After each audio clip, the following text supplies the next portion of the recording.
Go. Welcome to the PRCA Fuse podcast for the stories behind great PR and marketing and people with a passion for communications, hosted by myself, Farzana, speaking every fortnight to trailblazers in and around our industry. Our special guest today is Yasir Khan. Welcome, Yasir. Really happy to be here, Farzana. I'm really excited to see what you have in store for me. Right. So I'm going to start off by telling the audience about yourself. Now, I obviously have been stalking you online for the last year, and I'm absolutely thrilled to get a date in the diary to interview you. Now, Yasser, for those who do not know, he is a world-class certified speaking coach and the founder of Speak Like a CEO. He has over 3 million followers across social media. He's been hired by top industry leaders to help them deliver their presentations with confidence and credibility. His team of experts have helped more than 20,000 people to develop their speaking skills and presentation skills. He's trained leaders at the government of Saudi Arabia, Deloitte, Capital Edge, Edge Delta, Google, Ohana Development, Apple, and many, many more. Now, Yasser, I am a total fangirl. I admit this at the outset. I would like to know everything about you, starting with what's a typical workday in your life? Is there a typical workday in your life? There is a typical workday, and it involves me sitting exactly where I am, looking exactly where I am, and doing that for about 6 to 8 hours all day, every day. So it's not the most exciting day in the world. However, the part that I enjoy the most is I feel like when I work with my clients, I genuinely feel like I'm the one getting the better end of the deal. Yes, I help them with their presentations to speak well on podcasts and interviews, but I'm coaching some of the most successful people in the world, people who if I didn't have the brand I did, I would never have access to. And just the way they conduct their lives, the way they lead their team, the way they interact with them, I learn more from them out of that interaction too. So even though it's 6 to 8 hours talking to the camera, I would not do anything else. God, I love that. And actually, that's one of the joys because it doesn't really matter what you do per se. But if Mhm. you're lucky to work with incredible people, you just have such an opportunity to expand your horizons and just glean just from observing these people in their flow, be it CEOs, politicians, Mm. whoever. Now, I read an awful lot about you before this interview, and what I was absolutely astounded is that you're this incredible coach to billionaire CEOs and sought after around the world. But yet, you never started out life as a confident speaker. You started out life in a completely different. In a different sort of like approach where you were super nervous about speaking. So I would love for the audience just to know a little bit about how on earth did you become this incredible speaker when you didn't start off as a boy with huge bundles of confidence and the ability for verbal fluency? I've never had someone rephrase it like that. That was brilliantly done. I might use some of that in my actual keynote. I love how you phrased that. I would argue the two words that have gotten me to where I am now are crippling insecurity. If I didn't have those things, I would not be where I am today. So I'll tell you a quick story. When I was a kid in school, they had this costume party, and everyone was going to dress up as their favorite cartoon character. So I showed up as Bugs Bunny because I loved Bugs Bunny, and someone saw me and said, Yasser, of course you're Bugs Bunny. And I was so happy. Wow, people know this about me? How did you know I was going to be Bugs Bunny? And one girl in class that I had a crush on, she said, because of your two giant, ugly front teeth. And it just completely killed my confidence as a kid because then I didn't want to open my mouth. I didn't want to be in front of people. I was scared of saying something that would put me on the spot. So, growing up from that age, I just wanted to be as invisible as possible. How can someone just not see me? Now, over time, this resulted in me failing class, not doing well in school, not having a lot of friends. And my parents figured, okay, let's save up money and send this kid abroad. Hopefully, he'll open up a little bit. But unfortunately, the only thing that opened up was their bank account because I didn't change at all. Now I had no friends. I didn't know anyone there. I became even more shelled up. So, a break I had was when I walked into a Toastmasters club, which is a public speaking club for those of you not familiar. And by sheer accident, a woman happened to be there by the name of Karen Knight, who was the president of the club. And she saw how nervous I was. And she came to me and she said, Yasser, I know you're nervous. I've been where you are. And if you just keep coming back, I think you'll get better. And very reluctantly, just because Farzana, I had no friends, I kept coming back and back. In the first month, I got better. In the following month, I won my first public speaking contest. The first year, I did about 40 workshops on campus in the university I was at. 2 years later, I became a TEDx speaker. Now, 10 years later, this is what I do for a living. So Incredible. this entire thing happened because I was insecure. God, and so I guess that that cruel comment that that girl made when you were a child actually fueled, in a way, your success. And so many brilliant people actually have stories that, people Yeah. often are driven by the insecurities and they go out for sort of external validation, and the byproduct is incredible success and the Hmm. ability for you to learn and then teach the rest of us. Now, you also have lived in different countries, so you were born and brought up in Karachi in Hmm. Pakistan, and then you went to study in Malaysia, and then you are now in Canada. And Hmm. I wanted to understand, because I've lived in different countries as well. And whenever you're, especially when you're young in your formative years, you just want to fit in. You just don't want Hmm. to be different. Don't want to be the different person from out of town, let alone from another continent. So, Hmm. did you feel that when you were hopping from one country to another in these early years of yours, that the need to fit in, to be sort of chameleon like in a way, really Hmm. drove you to be quite astute in terms of listening to voices and how you articulate yourself and how you can fit in, and navigating accents? How do you think Hmm. your three different sort of countries that you've lived in has impacted your ability to be a world class speaking coach? Yeah, I can dive into a few facets of that. So, growing up, my parents were very particular about the kind of media I consume. So, I was raised on Hollywood movies, and I was not allowed to watch any Bollywood films, any local dramas, nothing. So, my upbringing was very English based. Now, because of that, when I went to school, I didn't quite fit in as much just because I was so English dominant, but I was also very introverted. And that combination led to a lot of bullying. So when I went to Malaysia, now I thought, okay, now I can use my English because that's how I communicate with everyone, right? But I didn't realize there, depending on who you speak to, English is obviously not the spoken language there. But if you can't speak the local language and you have to speak English instead, I felt that the way they looked at me was almost like I'm not intelligent. Where why can't this person just speak the local language? So the I had to tone down my English. I had to take on some of the way they phrase things. So, for example, in Malaysia, they don't say yes and no; they say can or cannot because that's the direct translation from their language. So I was very confused by that. I had no idea why they were saying can and cannot the entire time. So I had to shape shift myself a little bit to fit in there. And then when I came to Canada, funnily enough, this is where I felt the most at home because my upbringing was all on Western media. And now when I finally came to a country where English was a standard language, I felt at ease that, okay, now I can truly be myself and no one's going to judge me for it. So it has been a bit of a roller coaster living in these different countries and learning this about language. It's quite interesting because people who have been brought up in sort of Commonwealth countries, what sometimes people don't understand in the UK is just how close they are to the English language. And Hmm. my mother was brought up in Pakistan and went to a convent in the Murray Hills, and her English is better than mine. And Hmm. it's really interesting, actually, because in these countries you often have English medium schools, uh, Hmm.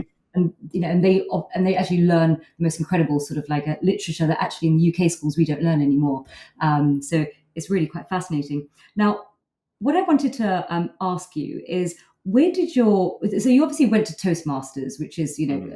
a world-renowned organization Hmm. for learning how to speak. But at what point did you decide this is your thing, that you want to do this full time? This is your mission, your vocation? Because there's a lot of people that join, sort of Toastmasters in the Hmm. evenings, do courses. There's people who often do courses online, Hmm. but we don't kind of decide this is going to be something that we're going to actually, make our sort of career. What was it that kind of lured you in to make this your sort of overarching mission in life, to help us speak? Yeah. There were two main things. One is when I started making progress in Toastmasters, it was the only thing in my entire life that I ever got some sort of positive validation around. Because I wasn't good at my studies, I wasn't particularly good at sports, I was a skinny kid, I didn't have anything to show for it. So when I did public speaking and I got better, and for the first time in my life, I got compliments on something that I have a skill in, I wanted more of that validation. So naturally, an insecure kid is just going to chase after that, right? So I did more and more of it, and it became a way for me to just feel good. I would get on stage just so I have something to look forward to. And over time, when I was in college, there were some students who weren't very good at presentations. English wasn't their first language. So I started teaching them how to improve their presentations, because oftentimes we'd be in a group and I didn't want to get the lower end of the mark. So I said, listen, if we want to do well as a group, you have to be better. And let me train you. And then I started to notice, I thought that you were either born a good speaker, a good communicator, or you're not. You're either charismatic or you're not. But as I was teaching people, I noticed a change in their personalities and the change in their skill. And that's when it occurred to me, man, this is personal to me because it helped me. But also, I have the skill of teaching other people to overcome this limiting belief that they're just stuck in place as who they are. And the combination of those two things, that would give me the spark that, hey, you're good at this. There's a big impact. You also get validation. So why not go 100% into it? And I never looked back after that. You've obviously got millions of followers on Instagram, TikTok, Mhm. LinkedIn, and super engaged as well. I mean, it's incredible how they engage with your content. And what I always found was quite interesting, just in my own career, is sometimes those who do not have the confidence to speak up, they have so much to share in terms of Mhm. insight and intelligence. And then somebody else in the room says exactly what they were thinking an hour ago, and they speak up. And so you often get people who can really fast track their success in their careers just because they can speak up. And Mhm. so it must be so gratifying for you to be able to unlock, because it's not just public speaking on a stage, a CEO or a politician. It's, people to be able to speak up in meetings as well. And have you witnessed it's quite transformative in people's lives once they have mastered the art on public speaking? Yeah, in ways that I never imagined. One thing I've learned is what you say is not what people might hear. So I might say one thing, but their context of life is so different, they'll interpret it differently. So if I make a video about here's how to start a speech or here's how to speak with more volume, someone might take that and interpret it differently. For example, I had someone who reached out to me on Instagram saying, I had an argument with my mother about 10 years ago. I haven't spoken to her since. But I saw one of your videos about how to use empathy, and I finally went back and I talked to her, and it's the first time we've talked in 10 years, and now everything's good. When I get messages like those, first I'm confused. Wait, how did you connect the dots between speaking loudly and then talking to your mother? But then I realized people take the information, interpret it based on their life events, and apply it based on what they need. And because of that, I always get messages around different scenarios people have used my techniques in, and it warms my heart every single time. There's so many reasons, or there's so many ingredients in terms of what makes a good public speaker. And Mhm. could you talk me through a little bit about the psychological aspects? The lack of confidence, the sort of the psychological wounds that they had. Like that girl that made a cruel comment. So, do you often find that it sometimes stems from these stories in childhood, how they were treated? Talk me through a little bit about the psychological barriers that you have to work with your clients in order for them to sort of overcome those fears. Yeah, and Farzana, if I showed you the main concerns my clients have, the CEO clients, and then I showed you the concerns of a 13-year-old teenager, you would not be able to tell them apart. That's how similar they are. So, for example, I was working with a CEO of a company who refused to do any media obligations. And their stakeholders were very upset with them. They said, hey, listen, we have to go and promote the company. Why won't you do it? And he just wouldn't tell anyone. He said, oh, no, I'm too busy, blah, blah, blah, blah. So they got so frustrated, they hired me to talk to him and said, okay, just talk to him. If he agrees, then you can coach him. So I got on a call and he's giving me the typical, oh, I'm busy. I just don't have time to do all that stuff. So I said, it sounds like you're really passionate about the business, but there's something holding you back. What do you think it is? And when did you stop making these media appearances?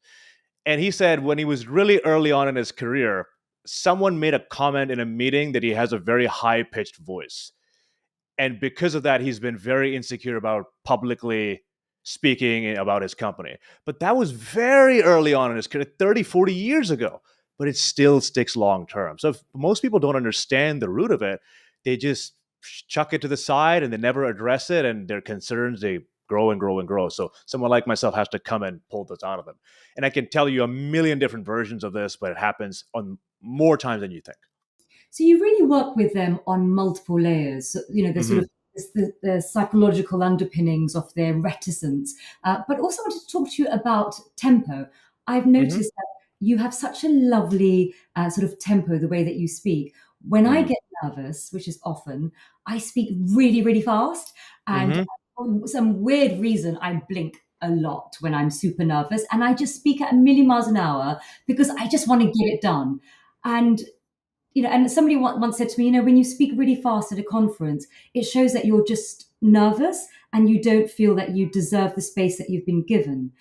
And Mm. so you lack authority. Whereas if the power of spacing and slowing down. So I'd love you to sort of just share with the audience just some of your wisdom, just in terms of the speed of talking, the power of Yeah. pause. Yeah, I'm going to combine that with the fear and anxiety around public speaking too. Now, I have ADHD, so I talk and think like a million miles an hour. Even now, I'm talking much faster than I need to. But what I do is right before I step on stage, I like to anchor myself with a word because my mind is thinking about so many things. Oh, I hope I remember this part. The audience likes it, blah, blah, blah. The one word that I say to myself over and over again before I step on stage is slow. Everything. Slow down how you walk on stage, slow down when the words come out. And I just need to be slow for the first 30 seconds. Then naturally, as my adrenaline dies down, I get calmer, my pace will slow down. So I try to make it a point. Yasser, forget about everything. First 30 seconds, all you need to do is slowing down. Now, why does this help your anxiety? We experience the most amount of anxiety right at the start before stepping on stage and then the first 60 seconds.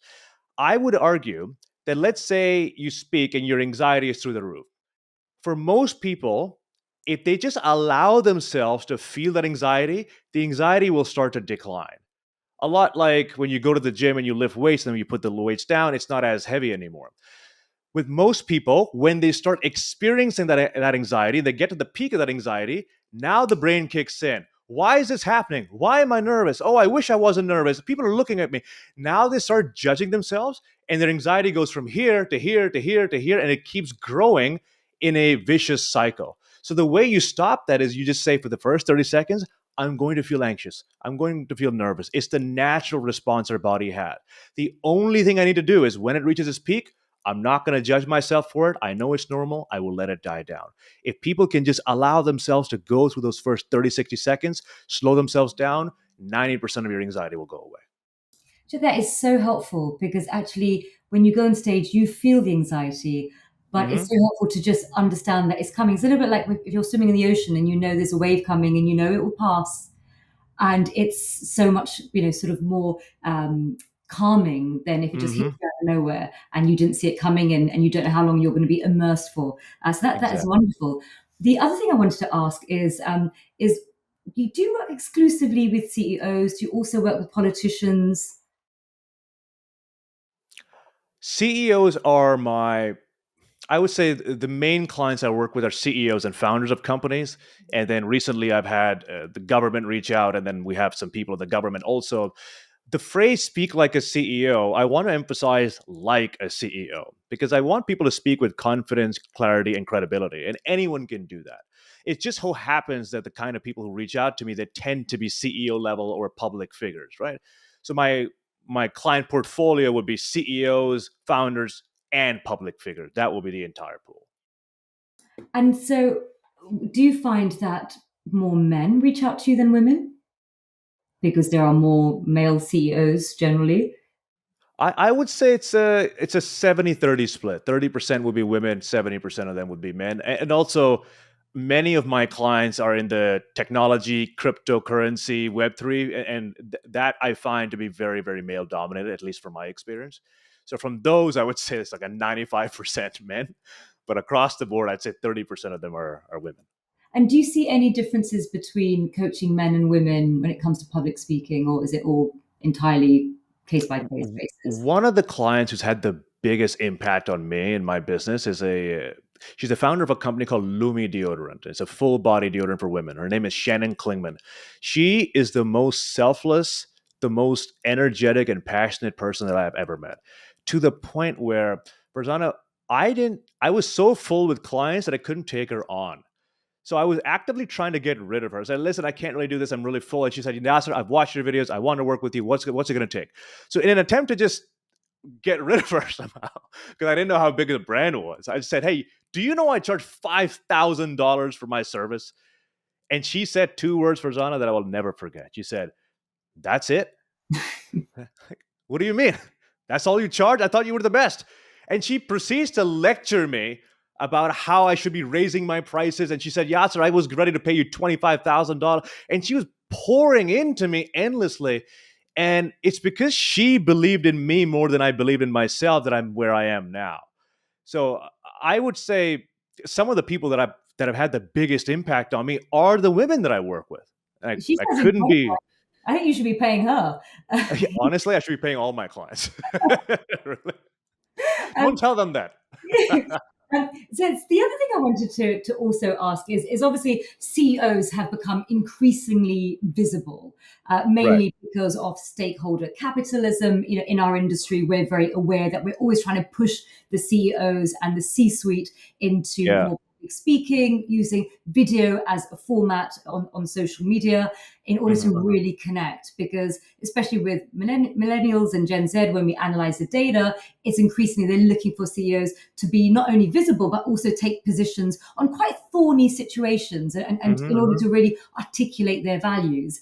And so, you know, what would you know, how do you counsel CEOs who just basically really do not believe in speaking? Because us as PRs, we often have clients who just don't see the value of it and they're not comfortable with it. They don't want to do it. The board is trying to push them to do more public speaking. You know, what sort of advice can you give the PRs that are listening who are in a similar situation, trying to get their clients, Mhm. to speak in public, and they just refuse, to speak, and they come up with all sorts of, sort of excuses. And the main one is, why should I? People can read, my annual report.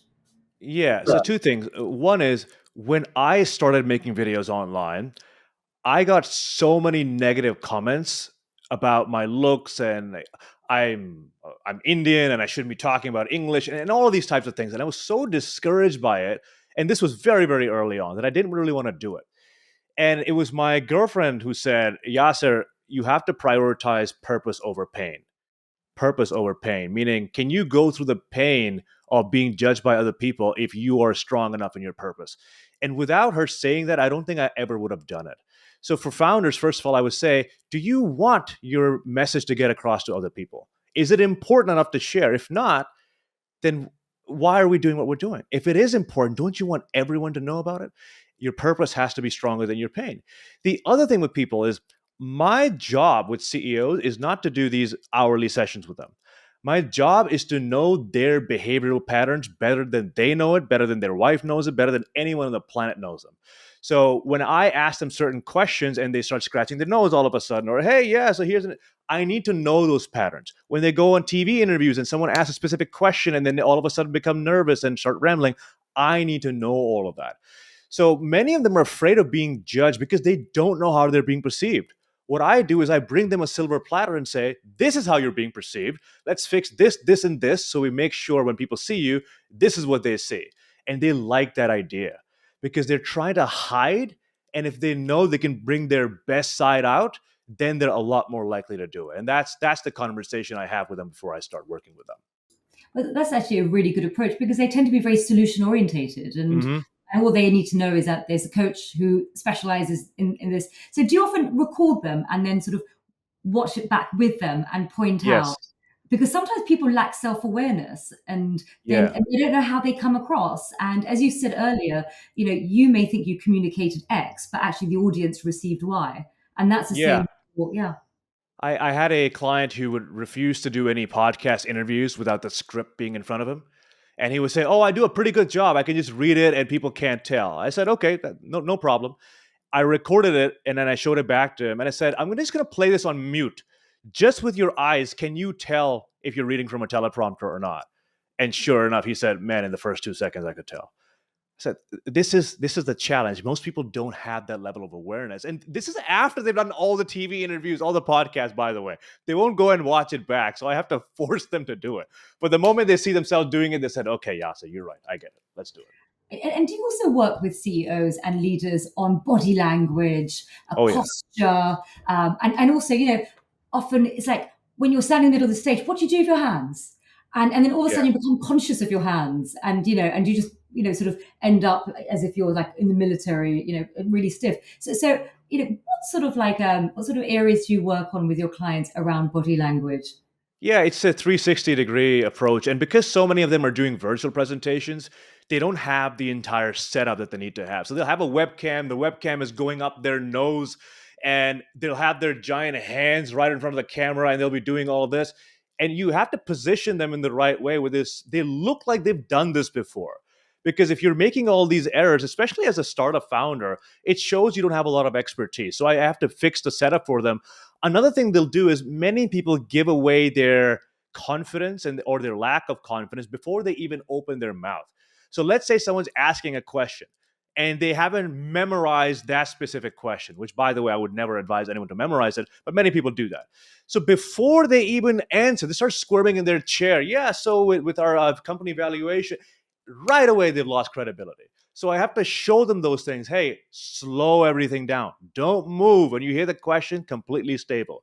I've given them some frameworks too. So, for example, if they get a question that throws them off, instead of just rambling and being all over the place, what's the phrase you can use to buy time? What's the phrase you can use to take back control? We do a whole analysis of that every single time we speak to them.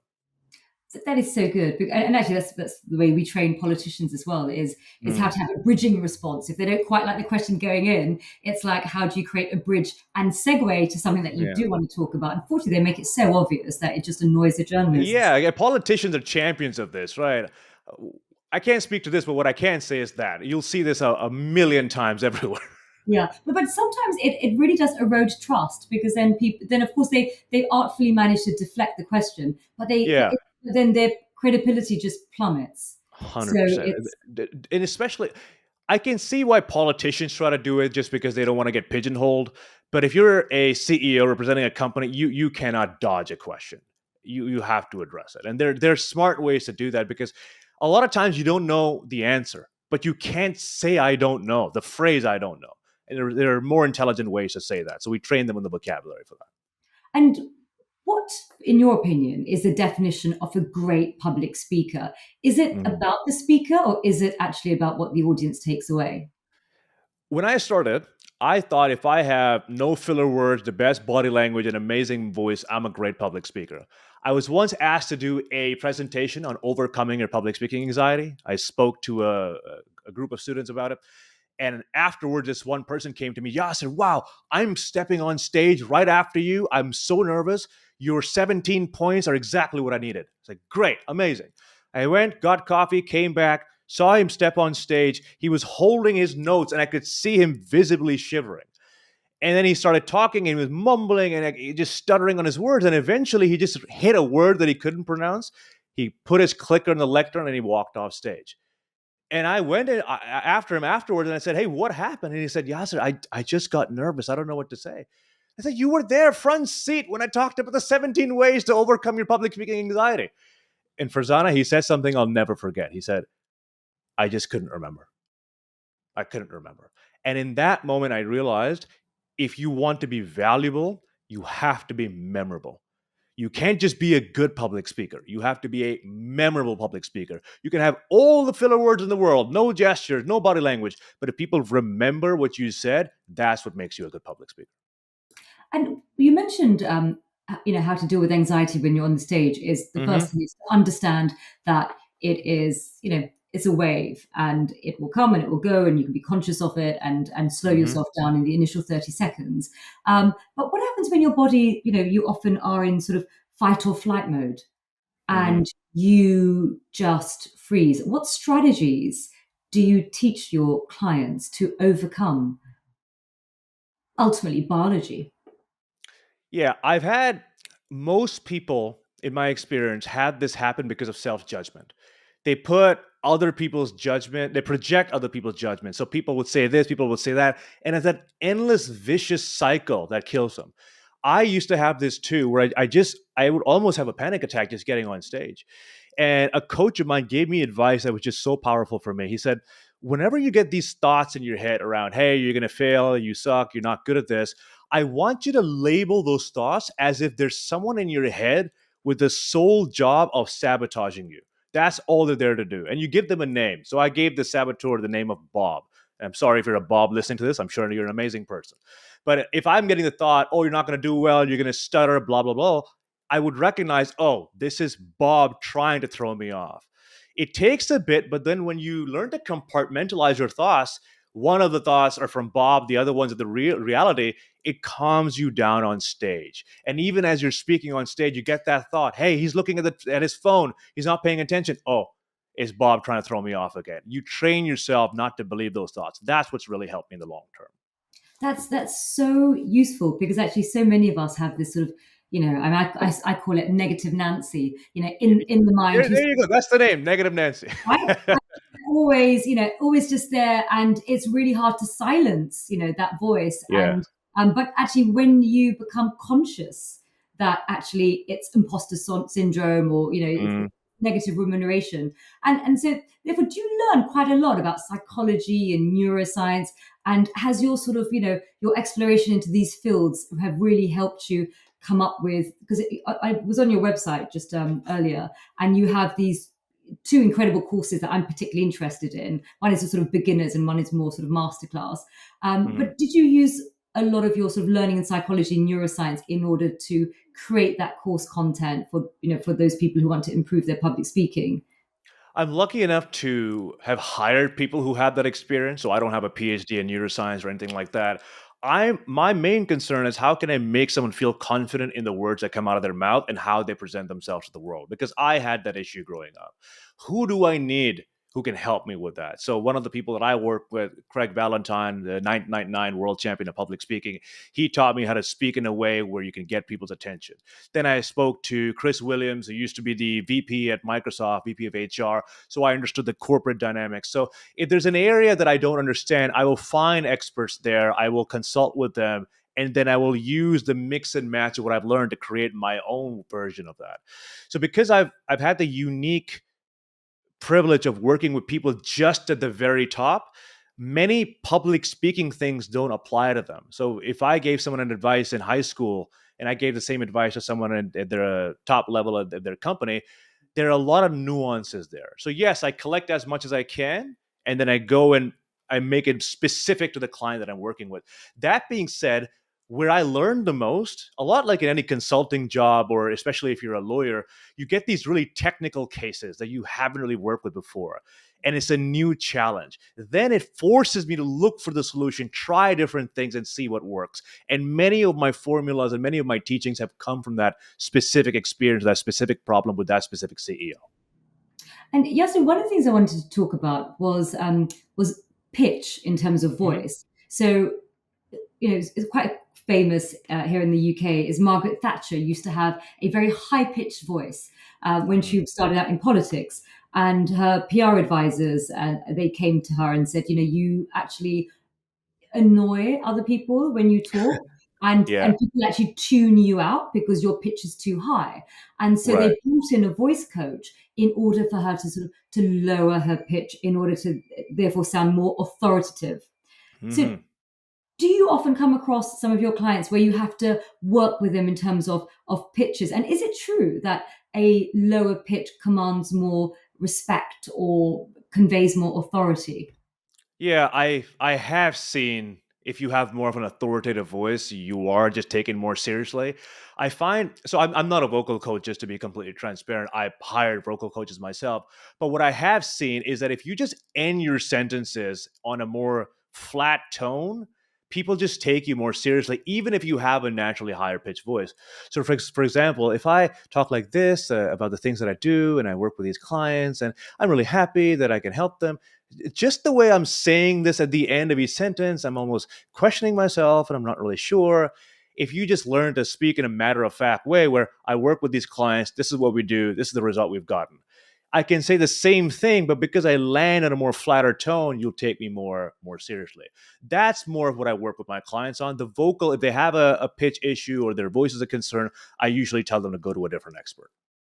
That's so interesting, because I'm quite aware of that, because I tend to do that. So and Mm-hmm. it's always that sort of seeking validation. Mm-hmm. Mm-hmm. And you end the statement with a question, because what you're really doing is when your sort of pitch goes up, what you're really doing is am I good enough? Did what I say, Exactly. did it land well? Yeah. Can you please give me a big green tick? Yeah. And actually, and then all of a sudden, the power dynamics change, and what you're Hmm. doing is actually giving your power away Yeah. as well. Yeah, Um, and just to brush on that, I made this mistake earlier on when I was working with CEOs. The first time I ever had a CEO in the call, I was almost, wow, this is a CEO. Oh my God. And I was just so insecure about saying something that wouldn't impress them, but they could smell it on me that I was trying to get their validation. And it took me a long time to realize you have to speak to them as if you're on their level. I can't speak to them as a subordinate. I have to, if I'm going to help them, I have to challenge them, and if I can only challenge them if I'm at least on their level when I talk. And the way I do that is that same tonality we just talked about.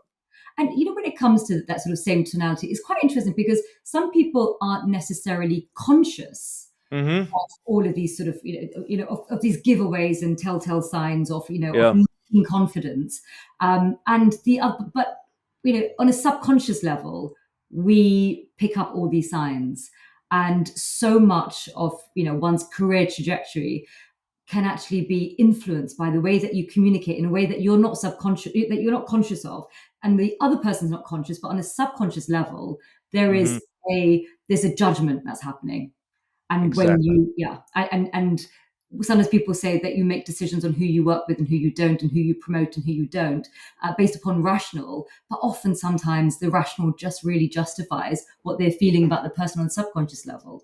Yeah, So we see this in sales all the time. People buy emotionally and then they rationalize it later. Like no one needs a new $1,500 iPhone every year, but they'll yeah, buy it anyway and say, "Oh yeah, it has zero point 0.2 more megapixels than last year. This was worth the purchase." yeah. Same thing happens with emotions, right? Half the time, we know people who are in relationships that logically they shouldn't be in, but emotionally they're there because that's what sucked them in. So yes, 100%, emotion's a big deal. And the other thing I love about your content is you talk about sort of the voice in terms of, I know you're a vocal coach, but you seem to be so knowledgeable about all aspects of public Hmm. speaking. Is you have some people who are quite flat and they talk a bit like this in a bit of a monotonous Right, stream. All of a sudden, you feel like your energy is just being drained, and you call them vampires. But right. and you meet somebody at a party and you come back and go, "Oh, that person's such a bore," Yeah.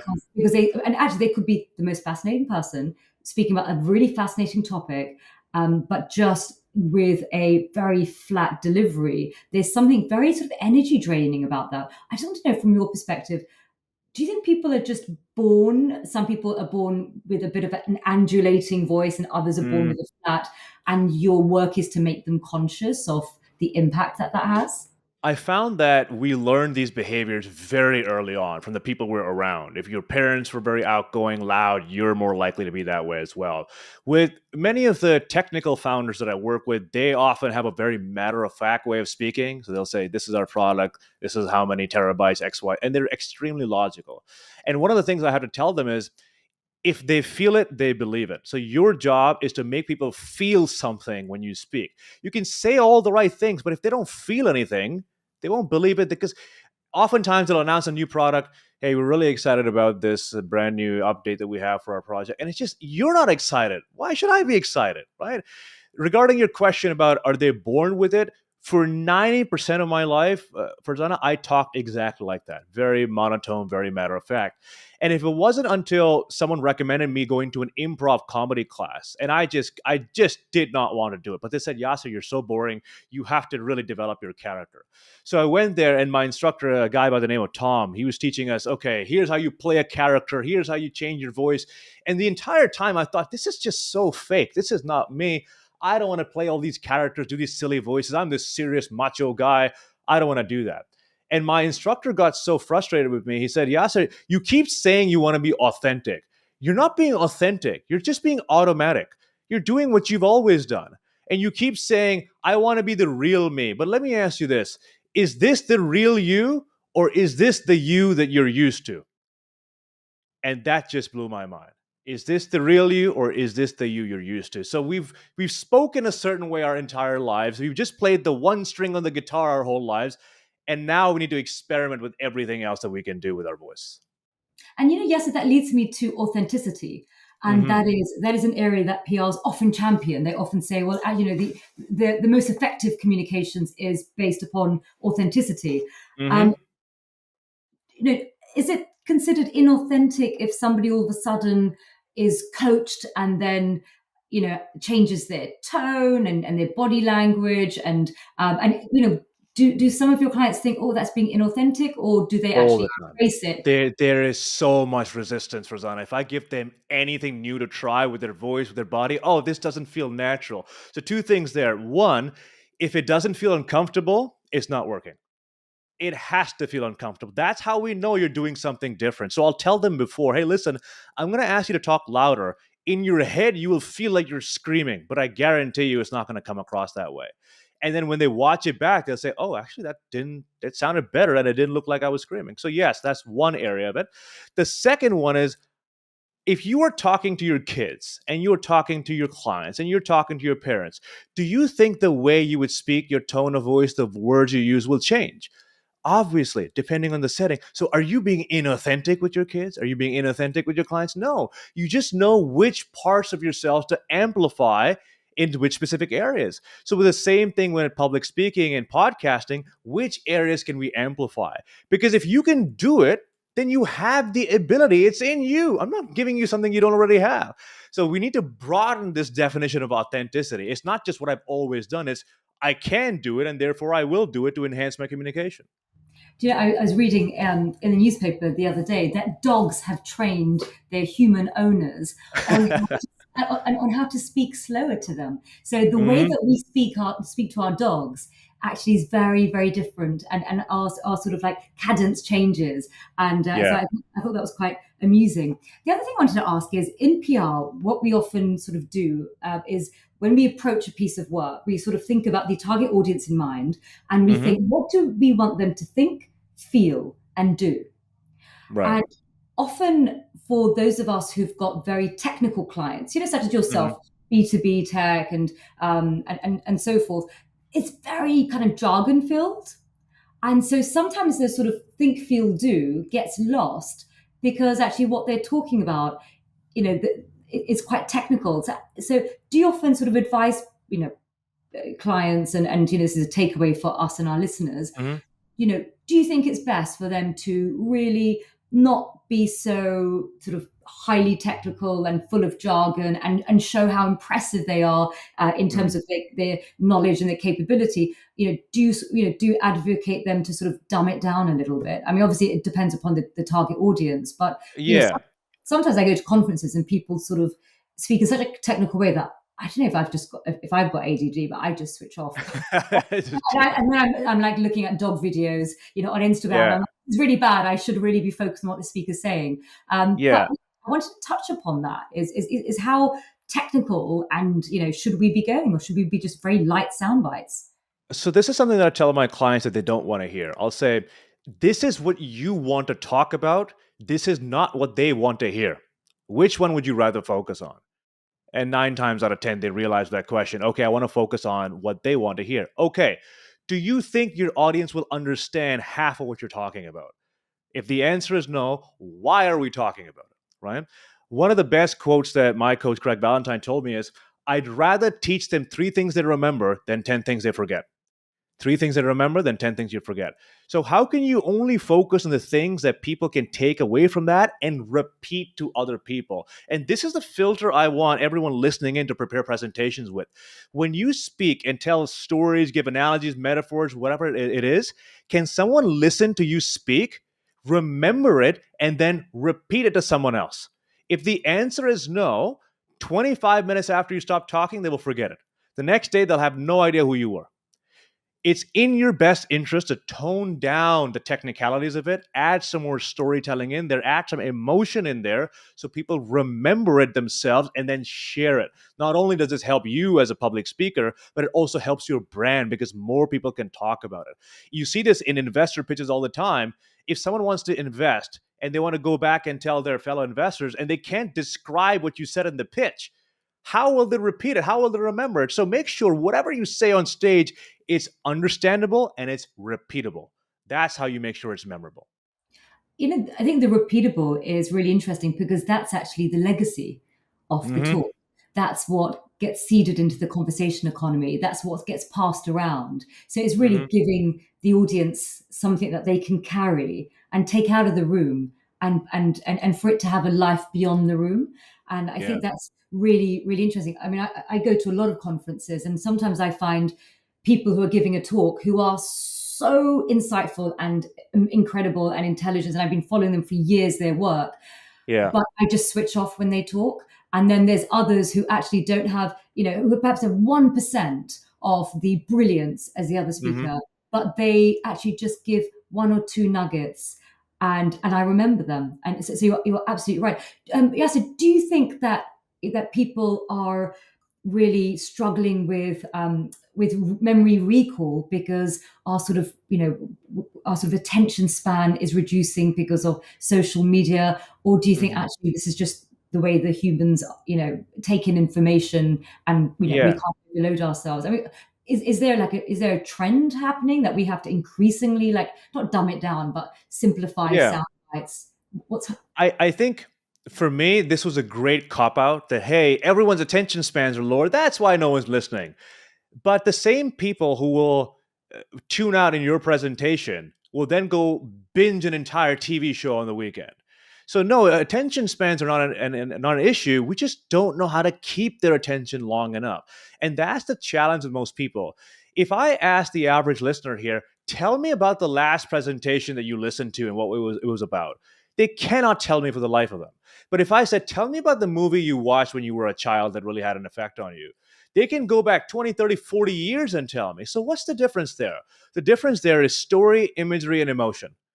And if you can incorporate those three things in your speech, in your content, in your presentation, you will be remembered. But I think most people just don't want to put in the effort. They don't rehearse. And I can tell you this because I coach these people.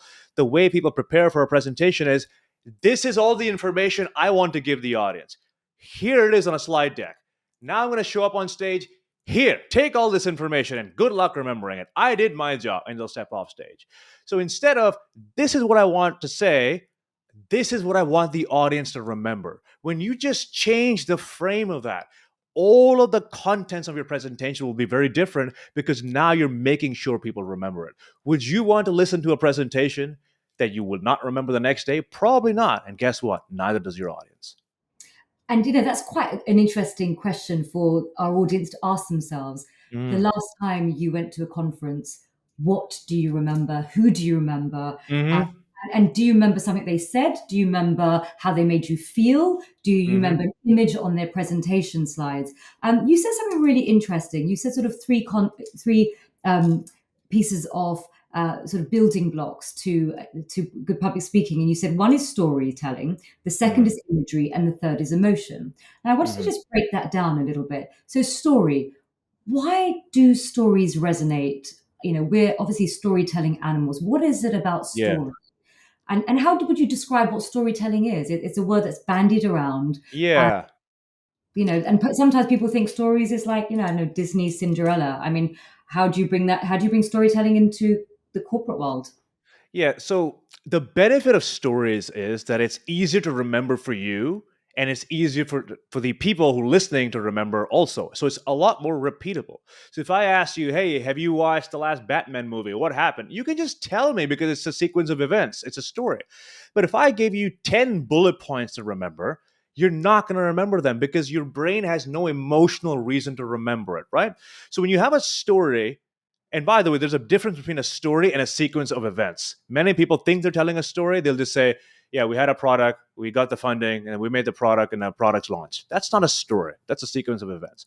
So when you have emotion and imagery in the story, now people can visualize it in their brain. They can picture it, they can feel it, and that feeling goes a long way. So stories are really a better vehicle to communicate your message that people will remember longer. And I'll give you an example. Instead of saying, these are the 10 challenges that we had with our product launch and we launched it and the product is great, you will not remember those 10 challenges. But if I said, when we were developing this product, one of the biggest challenges we were having is we would go to customers and customers would say, this is way too expensive. How am I supposed to afford this? I'm making minimum wage. I can't afford this product. And we had already put $50,000 into the research and development. So we've been back to square one. And then we realized we were overlooking XYZ. And then you narrate that experience as a story. And at the end, you say, we did XYZ, and this is the product we came up with. Now, not only can people remember and repeat, but they have an emotional reason to remember it. They see why this is important to you. You can have the best product in the world, but if I'm not emotionally invested in it, why would I care about it, right? So, this is why just incorporating stories and narratives and emotion will that is what will make you a 1% public speaker. I think what you said was really interesting is, a sequence of events does not equate to storytelling. Mm-hmm. Would you say the difference is you talk about a sequence of events, but you bring in emotion and imagery? What else Mm-hmm. can you bring into a sequence of events in order to upgrade it to the art of storytelling? Yeah, specifics are what are lacking. We had this project, we did this thing, and then now we're good. That's not a story. But if you can say, in 1999, when I graduated from university, I didn't know what to do with my life. And when I was talking to a friend of mine, he was telling me XYZ. Can you see how specific that is? And you can just immediately be pulled into that world. What I also like doing is I like to put the audience in the room with me. So I'll say this phrase: if you were in the room with me in second grade when I dressed up as Bugs Bunny, you would have seen me crying after that class because of what that girl said. Now, Farzana, what are you imagining now? You're in the room with me. You're seeing what's happening in the room, right? Yeah. This imagery, this emotion, this is what creates the story as opposed to a sequence of events. So you have to use your words to let them into your world. and Exactly. and some people are visual and they need image and they need words that can elicit images in their mind. Others, Yeah. need the emotional resonance, and Yeah. it's about bringing them into your world. And actually that's what's so wonderful about, at the end of a long day, I love just binge watching on Netflix, because actually what I love is to be transported out of my life and my to-do list. Exactly. Yeah, and Exactly. and basically really connect with the protagonist, and the burden of living my life is actually lifted for those, Hmm. few hours, and you transport Perfectly said. yourself into someone's life, and it's incredible. One of the best storytelling um, masters that I ever read up about is this gentleman called Robert McKee, Bob Hmm. McKee, and he spent his entire life, working in the film industry in the US, and his job was to sort out the scripts that made it and didn't, and he Mm. and he often talked about storytelling in terms of understanding archetypes and understanding. I think there was somebody called Joseph Campbell who basically looked at stories across the cultures and Hmm. across the ages, and he found similar archetypes across all of them, and how people actually respond to these archetypes. The old wizard sage, the Hmm. young person leaving their village for the first time, and so when you start looking at stories, actually, be it corporate stories or Star Hmm. Wars, you start seeing very similar archetypes and similar hero's journey, which Yeah. is And absolutely. also, for Zana, if you look at the most read literature in the world, the books that come from religion, your Bibles, your Quran, they're all stories. All of them are stories, and the stories have been passed down how many years now? This is the power and longevity of storytelling. Yeah, you're absolutely right. Quick question on presenting at conferences. When Hmm. people like slide decks, to do or not to do, and slide decks visual only or scattered with words. I would say if it benefits your presentation, especially if you're showing a product and you're demonstrating something, absolutely. What slides do is they add momentum, where if someone is not interested in what you're saying for the first 5 minutes and they see something new, they have that little pop of dopamine. Oh, it's something new. And then the slide changes. Oh, it's something new. The mistake people make is they show slides, but then they don't change the slide. I'd rather you have 10 slides with 10 points than one slide with 10 points that I'm staring at. And then what happens is, let's say you've got 10 points in the slide, I can read the slides faster than the speaker can talk about them. So I've read them and now I'm just waiting for them to catch up to me.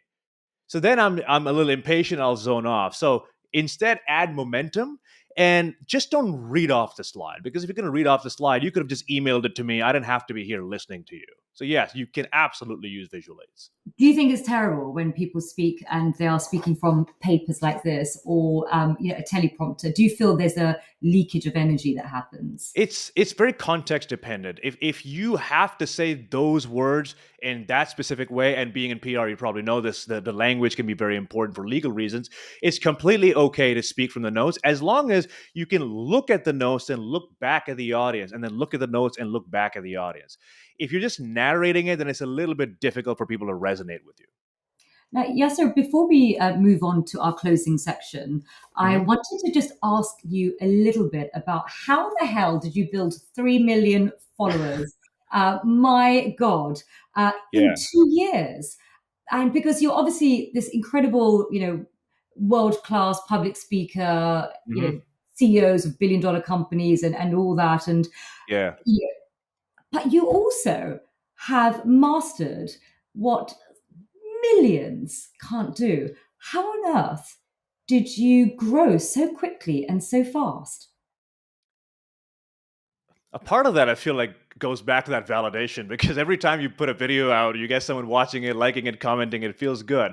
But also, I'm really awkward in social conversations. If you see me at a gathering where no one wants to talk about content or public speaking, I'm really awkward. I just say nothing. This is all I want to talk about. I'm obsessed with it day in, day out. I'm reading books, listening to podcasts about communication skills. So you don't have to convince me to turn the camera on and talk about it. I will wake up and by default, hey, I read this thing in the book. Let me talk about it. I just have, hopefully you can feel it, a lot of passion in my voice when I talk about the subject. So it makes it easier for me. Now, on a tactical level, when I started, I was making 25 short form videos a day, which I do not recommend anyone to do. But that's what I was doing. I would just talk all day, every day, and I would just put the videos out. And no surprise, when you do it without much volume, without missing a day for 2.5 years, you tend to get a lot of traction. That's exactly what happened with me. God, my God, so impressive. So is TikTok, Instagram, LinkedIn? Which one's your favorite? YouTube is probably my favorite one, but my very close one will be, and which is funny because YouTube, I only have 25,000 subscribers right now. It's a new That was your channel. OG platform, wasn't it? The first one that you Yeah, my started. first one was YouTube, but then I created a new YouTube channel now to start from scratch, just because I initially started there with talking about being a student in Canada and topics like that. But I like YouTube because I can go long form. I don't have to just summarize everything in 30 seconds. I like expanding on my details. So I like YouTube the most, and my close second will be Instagram. Now, we've come to the end, and I have a few questions. Hmm. Now, what are your, because you mentioned earlier the power of three. So I'm going to go Right. down three for this. What are your top three pieces of wisdom for our Mhm. audience members who want to improve their clients' public speaking? You can't tell them what to do unless you tell them why they should do it. Many people, if you just give them the technique, it'll bounce because they're like, I don't really know why I should do this. And many times it's their insecurities, it's their personal challenges that you will have to address. And I feel like very often, depending on the level of client we're working with, we shy away from that. Oh, I'm here to do the tactical thing, give them the tips and tricks, and be the technical consult. You have to talk about that emotional bit. So that's number one. Before you just tell them what to do, get their buy-in. Number two, it doesn't matter how busy your client is. There's no way around repetition. There's no way around repetition. If you want to build a skill set, you need repetition. A quote that I like to tell my clients is, it's your job to say the words out loud, start to finish, at least 10 times before you step on stage. Why? Because you have to be able to respect your audience enough to rehearse. Respect your audience enough to rehearse. If you think you can just step on stage and say something, sure you can. People will listen to you, but respect them enough to make sure the message is crafted well. So that would be number two. And number three is get people to feel something when you talk.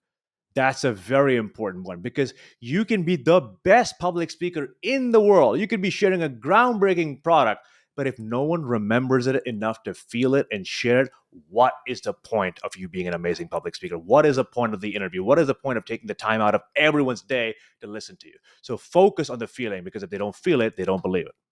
Those would be my Yes. top three. And that's what made, I think, Steve Jobs so incredible is when Mhm. he would speak and do a product demo, it didn't feel like just, some like a techie gathering. It felt Mhm. almost religious.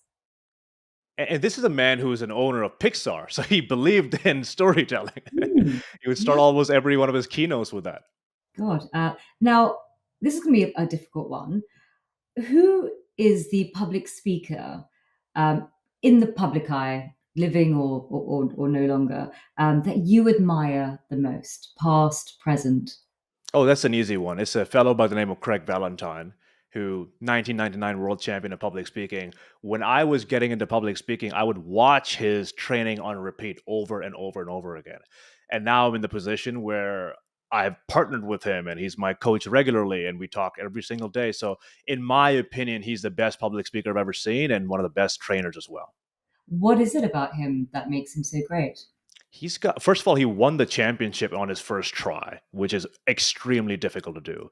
And he has this combination of warmth, empathy, humor, and assertiveness that I haven't found anywhere else. He's able to just grab attention like no one I've ever seen before. That's why if I need advice or coaching, there's no one in the world I would go to other than Craig Valentine. Next question, thinkers. So, Hmm. authors, podcast hosts, poets, philosophers. Hmm. Name a couple that have had the most impact on you and how you think. Benjamin Hardy, the author of 10x is easier than 2x. That book has had a remarkable impact on my life. And when I read it, I said 10x is easier than 2x. This is the compound effect. I've heard of it, but it just completely changed my life to the core. When I was a kid, I read How to Win Friends and Influence People. It's a classic, but that's what really taught me that, hey, you can actually get better at this. You can improve it as a skill. And if you want to get a little woo woo, there's a book I read called Psycho-Cybernetics, which is, it sounds very technical, but it's essentially about what you think about, what you focus on is what you attract into your life. And when I read it, I'm a very logical guy. I don't really believe in all the spirituality stuff. But when I started implementing some of the things from that book, I was shocked as to how many opportunities came my way. So those will be my top three books. And is it a little bit like manifestation? So Similar, yes, like yes, visualization and similar, but it's a very logical explanation of the whole process. oh. And what career advice would you give to your younger self? Who was trying to find his way, and Mhm. at university spent family money studying abroad, and at a time where you didn't really know what to do. What would you say to Yeah. that? Yes, sir. I spent a very large chunk of my life believing I can't do something or I don't deserve something. And it's only now I've realized that it takes me just enough energy to say that I can do something. So, for example, I had a client that I was coaching who said, Yasir, this was the best coaching I've ever had. You're the best in the world. And immediately my response was, oh, well, there's a lot of coaches in the world. I try what he said, no, just stop talking right now. I said, what? Why? He's like, I told you you're the best. Just tell yourself you're the best. Stop arguing with me. Stop arguing with my compliment. So I had to train myself to say it over and over again. And now it's at a point where someone says, oh, yeah, so you charge this much? Are you any good? I'll say, I'm not just good. I'm the best. And I can say that because I've reminded myself that over and over again. So if there's any piece of advice I would give myself and people listening, it takes just as much effort to believe in yourself as not believing in yourself. Yeah. Think like a champion. There you go. Now, mental health. You have a huge online community, and there's been countless studies about the connection between being online, especially as, Hmm. as you're an influencer as well as a world class expert. Hmm. How do you stay sane? What mental health and well being hacks do you embrace? You will think I'm stupid for saying this, but I bought a box from Amazon that has a timer on it. And I put my phone in that box and I put it for 23 hours. So I only have my phone for 1 hour of the day. When I do have my phone, there's an app called App Block, which also blocks all of the applications other than Messenger and Call for about 23 hours a day because I get very addicted to social media very fast, and I can notice the entire day goes by, especially with ADHD. I don't even know what I've done by the end of the day. So I have to actively take measures. I also get very addicted to sugar and things like that. So because I've recognized that, I try to manage my environment in a way where I'm not addicted to it.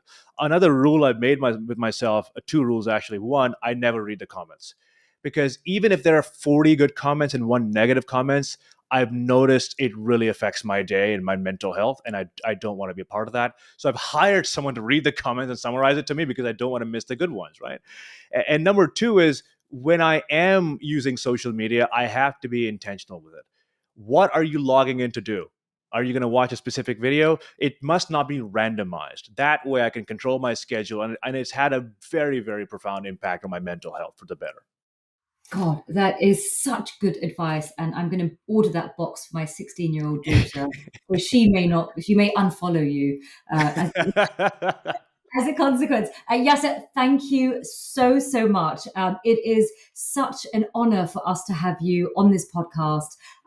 We have the benefit of your wisdom, and we know how incredibly busy that you are. So a huge, huge thank you, Yasser.